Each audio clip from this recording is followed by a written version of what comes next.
He's huge across the back. Oh, oh my goodness.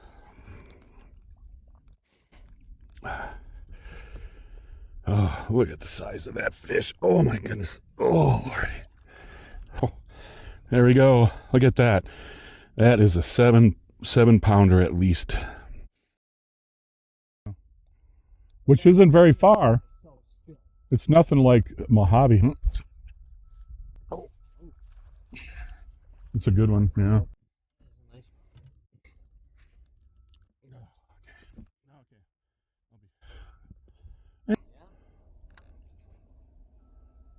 But I think that kind of a splash helps. Oh, that's even better. All right. That one. Yeah, That one's closer to 3. Oh, yeah, it's over. 277. This is over. This one's over 3. Yeah. Yeah. There we go.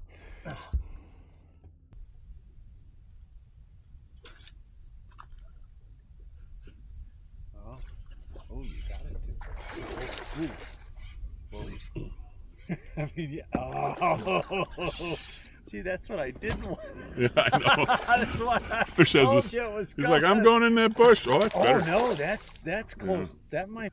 Oh, that's a 3 pounder. Oh yeah. That's just close. Yeah. 2 something. Yeah, that was nice.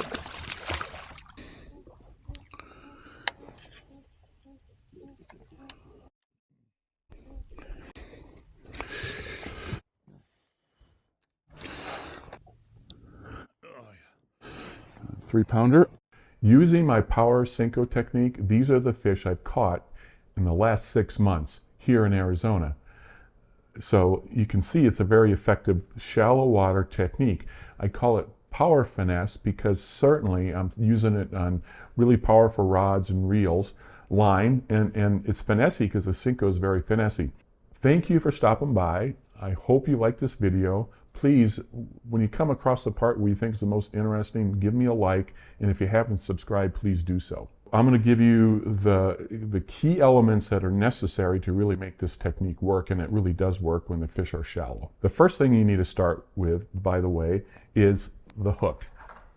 It has to be a weighted hook, and the weight of the hook has to be movable or centered near the end of the hook. I'm going to show you that here in a second. I am very, very happy with using Mustad hook. So here we have a 4/0, and I have a 3/0, 2 3/0 sizes, and they're 1/8 ounce. When I pitch, I'm using 1/8 ounce, and if I'm casting with a spinning rod, I use a lighter weight of 1/16 ounce. I'm going to take one out and show you, but I also want to show you smaller hook sizes here. Again, this one here's the Mustad, and that's a weird hook angle. I think I bent it down to make it less hookable if I'm practicing. But this is a smaller, like 3/0 size hook. Now this is the decoy weight, and it gets a much lighter weight. But again, what I'm going to show you, what's important about this, it's a very nice little fine wire hook that I would certainly use with a spinning rod. But notice that this weight moves. This is critical because this weight needs to be moved to the back end of the hook, if you want to call it that. And you'll see that I've done that with all mine. So here it is on the back end of the hook. And when they come out of a package, I'll just open up this one, a little larger size. You go, gotta get underneath there. This is a 4/0 hook. It's a little larger. It's on the higher end, but you'll notice that this weight is here in the front. And you notice there's a little notch right there. So what I have to do is you have to loosen it up, and then I do everything I can to slide it back. All right, and it doesn't necessarily go easy, but that's okay. Here I'm sliding it back. All right, so I had to go get a pliers to push these back, and I'd like to even get them back a little further. I'd probably need to use 2 pliers. It's hard to hold on to this. They're on there tight. Once you get them moved, they won't slip around. But anyway, there's a key reason why you want to move these back as far as you can. Here, this is the 4/0 one with the 1/8 ounce. This is the 3/0 with the 16th ounce. Okay, and I'll talk about each one of these separately. Let's talk about first how you rig it, and then I'm going to explain to you why that's so important to push that back. I'm just going to grab one of my favorite colors. This is baby bass. If you're fishing clear water, it's one of the most fantastic colors you can throw. The reason I like these particular baits, and because I love the screw lock. The screw lock will hold these baits in place a lot easier by far than, you know, EWG hook with a hook keeper bend in it. So I'm going to go stick it in here and twist it on. Easy enough, you just twist it right on there. I usually twist it up really tight. Then I kind of look to find out where the seam of the Senko is. I think everybody probably knows how to do that. And it's hard to see on these new, there it is, on these new models, but there we go. So what I'm going to do is I'm going to just see where I need to poke it through there. So I'll go, I need to poke it through right there, and I'm going to do that, stick it through. And initially, if it's not super heavy cover, I'll just text post it. I'll do as good a job as I can. And so there, text posted. You see how that is. What's important about this is with this weight pushed back as far as you can get it, is that, and this is what makes this bait so amazing. When you throw it in the water, it doesn't nose down, okay? The farther you can get this back, the better, and it doesn't nose down. What it does is it kind of glides down like this. It kind of does this kind of stuff. And to get that action, you have to throw it on slack line. So one of the best things you can do is when I pitch it out there, I get some extra slack in the line, click the bail, okay, and just let slack. As a matter of fact, most of the time I don't know if fish bites, because this bait is going to be kind of sinking like this, where the back tail is going to be doing that little wobble that's so enticing to fish. And as you do that, it goes down the water, fish come up and grab it, and they start swimming with it. So the only way you know if you're going to have a fish on is you got to lift up your rod, and if you feel any kind of weight, you know, set the hook, you got a fish. The reason why I call this a Power Finesse, certainly a Senko is a finesse presentation. Even with this 1/8 ounce line, it's a very slow fall. You get a 1/16 ounce, it's even slower. Now, when it comes to pitching, and that's what I like to do, I'm going to go over some rods and reels that I like to do into frankly heavy cover, a lot of tree cover, a lot of sunken trees, bushes, things of that nature. I'll use, you know, 16 to 18 pound test line depending, and I'm pitching it in there and I'm letting it sink. And that's another thing that's very useful about the weight. If you don't have a weight on the bait, when you throw it in these bushes and stuff, your line will get hung up on the rubbing against the bushes, okay? Because I'm throwing it right in the trees, or I'm throwing it right in the tulies. So you want that weight to help pull that bait down on slack line. So that's the magic of this bait. The action, the fact you can throw it into cover, and you can have this slow action. I've caught so many decent fish over the last 25 years on this. It's not surprising at all how useful it is, and most people don't know about it. They'll throw a wacky rig, but wacky when you open exposed hook. This way you can have an covered hook. Now, if Senkos are notorious. If you catch a fish on this, you may end up having to bury it. If you're in really heavy cover, you've got a powerful rod, which the kind I'm going to show you, you know, honestly, don't be afraid to bury this in the bait. Generally, I rather do text post, but if you have to, because you're throwing in heavy cover it, bury it like that. And again, when you throw it in the trees or whatever, it kind of swims, it kind of does this glide motion. It's really, really enticing. It definitely acts like a fish that's kind of swimming down to the bottom. Very effective, very effective. Now, I'm using, this is a 4/0 hook. It's a little large. I have used 4/0 hooks, and I do use them.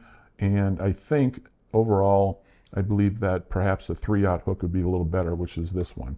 When I'm pitching and using 16 pound test line, I'm definitely going to go with a heavier weight, okay? Because generally I'm pitching into heavier cover, and that little added weight kind of allows you to pitch the bait better. Let me see what this whole bait weighs. That weighs almost 1/2 ounce. So that's pretty good. I mean, you can pitch a 1/2 ounce real easy. Now, if I do the same thing, I'll just take this guy, pull out another great color here, which I'm going to talk to you about in a second. And just weigh these. This is the 1/8 ounce with a 3/0 hook. That's 0.42 ounces, right? I can actually pitch this effectively. Not so much. I can pitch it, but it's not as effective. I can cast this. I'm going to talk the difference in what rods I'm going to use for pitching and what rods I'm going to use for casting. Okay, so let me do that last. But let's talk about color. So I've already shown you the baby bass color. This color right here. If you're fishing in super clear water that we have in a lot of our lakes. Lake Pleasant, if you go to the river, you're fishing Mojave. One of the fish catches you see in this video is me throwing it. Super clear water in Mojave. It's pretty amazing. If you want to go a little differently and you want to have a shad pattern, I've really fallen in love with this electric shad. I don't know how new this color is, but to me it's kind of new, and I love it because it really looks good, again, in clear water or slightly stained water. By the way, I should make a note, Senko fishing is mostly a sight fishing situation. They like to see this bait, and they'll come and get it. I'm going to talk a little bit about how you draw fish's attention to it, but nonetheless, electric shad is a pretty great color. Another awesome color that I've used for before I picked up the electric shad is another shad version. And it is just called, I'm gonna get my glasses on again, Smoke Pearl Blue Laminate. Definitely a shad pattern. It's got some purple in it, which I love, and it's got more of a, instead of a clear belly, it's got a little more milky white belly. So this color, to me, is gonna show up a little bit better in stained water. If I'm fishing stained water or maybe lower light conditions in the morning with pretty clear water, I kind of like this color with the purple tones. Let's talk about more stained water. First of all, if the water's pretty heavily stained, but yet there's visibility of, a couple of feet, let's say, and it's in the morning, right? I love fishing this color. It's green pumpkin candy, but it has that chartreuse tail. I especially like this particular bait when I know I'm fishing bedding fish. I kind of know where the bed is first thing in the morning, and I don't know exactly where this is. The fish are a little more aggressive, and I can make a long pitch or a long cast and let this guy sink somewhere near their bed. And that chartreuse tail just sticks out. It irritates the fish, I think, sometimes. And also this kind of maybe looks like a bluegill under low light conditions. So great color that I use early morning. There's nothing wrong with having your classic colors. This particular color is green pumpkin purple copper. Basically, this is I like it because it has some copper fleck in it. I've always liked green pumpkin and copper. Now this is a great color to throw in stained water first thing in the morning. And if you don't know what color to buy, probably these two colors you should get, right? Baby bass is a must-have, and I would say some green pumpkin. You can also get watermelon like red flake. I think these are a couple of great colors, standards. Weirdly, I throw different colors more than the standard color, but sometimes I just break down and use the green pumpkin. In very stained water, 18 inches of visibility, I'm going to go dark, okay? So this is black with chartreuse fleck. And I like this color because the chartreuse is a nice contrast. Then there's one more color that's I think pretty interesting to have, and it's Junebug. I think there are parts of the country where Junebug is just a fantastic color. And I have learned through the time that if you're fishing spring in shallow water and it's stained, but a nice stain. It's not heavily stained, it's a nice stain that between the hours of when the sun gets high in Arizona and it's bright and sunny between 11 o'clock and 2 o'clock, don't know why, but this Junebug color really sticks out in the water. It sticks out better in stained water than this dark color. And if you ask me, I think it gets more bites than, let's say, this green pumpkin color, but the water's got to be stained. Okay, so again, these are heavier stained colors. Throw this one first thing in the morning. Throw this one, the chartreuse tip, in the first thing in the morning if you like. When the sun gets high, then go for this. Now, if you're in water that's a little less stained, you can throw any of these colors here, the shad colors, and whatnot. And if it's really clear, you can throw this baby bass in the shad color. There's nothing wrong with throwing this color in very clear water. It's just, what's the temperament of the bass? Are they coming out and wanting to eat it? That's what you tell. And sometimes if you switch to a more subtle color, baby bass, boom, you get it done. So let's talk about the rods I like to use. In my bait casters, I have two different ones here. They're both heavy power. And the reason I want that heavy power is because when I get a fish in this heavy cover, I want to get it out, okay? That's the ticket. That's what I need in this type of thing. If you use a medium heavy rod, you can get away with it. I did for years, a medium heavy with an extra fast tip, but I think that this gives me way more control of a good size fish in heavy cover. This is a Legend Tournament from St. Croix. It's 6'3", heavy with an extra fast tip. With it, I'm using a Shimano 70 size Curado, okay? I liked a small size reel because it's easier for pitching. Your mileage may vary, it's up to you, but I think having a 7'1", 7'2", 7'3" rod for pitching this technique is pretty incredible, and heavy cover, that heavy power. Now, if I have to stand off and cast a little bit, then I'm still going to go with a heavy powered rod, but this particular one, which I actually have rigged up for making longer casts in fairly heavy cover, is a medium heavy power. I like the it's moderate fast, so it's a heavy power with a moderate fast. I like this because that moderate fast allows me to cast better. When I'm casting a longer range, this extra fast tip for me doesn't cast real well. This moderate fast helps me cast. Now I'm talking very subtleties, but I'm also trying to hit targets like this size, even at range. It's hard. Pitching, I can do it at, a boat length, 25, 30 feet, I can probably do it. If I'm making 40, 50 foot casts, I need to be able to hit as close to the target as I can, so the cast is very important. And again, because it has the heavy power, I feel confident that I can get the fish out of cover. This I happen to have a Lew's Custom Pro reel, and it's 8-3-1, I believe. And by the way, this is the physics. It's 7'3", heavy with a moderate fast action. These are the two bait casters I like to use when I do this technique, and I stick to them, and this one's number one if I can pitch. If I need to make super long casts, then I'm going to go to a spinning rod. This is not a Senko, okay? But if I need to do that, I want a rod that I can cast accurately at range. So I like this little smaller, shorter rod. It's 6'3", Senko physics, 6'3", medium with an extra fast tip. It's hard to get a spinning rod, I think, above medium. You can get them, but I'm not sure I'm going to like them. That extra fast tip allows me to get into the fish sooner, but that's way less power, by the way, than these two other bait casters. That's okay, because I'm not throwing this into the same cover as I am throwing those pitching, when I pitch with the pitching rods. This technique, I'm taking this bait, I'm making long casts, super clear water. I can't get close to them to pitch.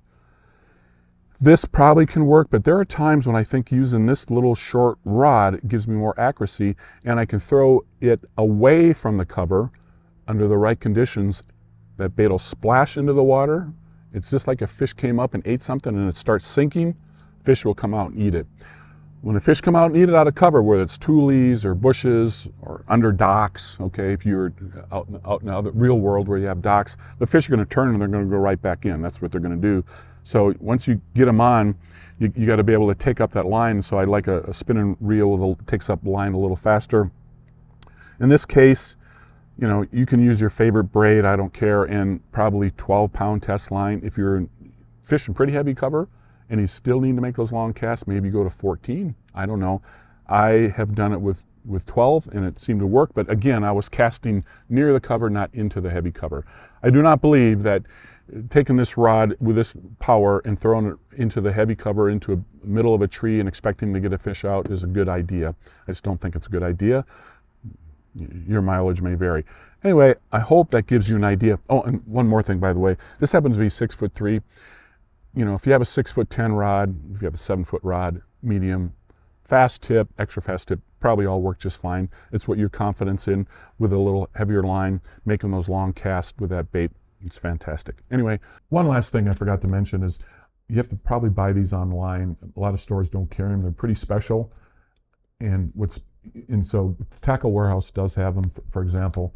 Others made too as well, but give them a shot. I think if you do this and you learn how to do this, you're going to catch a lot of fish. And if you notice the kind of size of fish I've been catching with it, that should pique your interest. Nonetheless, thank you for joining me for this introduction of a new technique, perhaps to some of you people. And like and subscribe as always. I appreciate it. I'm approaching 1,000. I need to get over 1,000. And look, be free out there. We're Americans. We deserve to be free.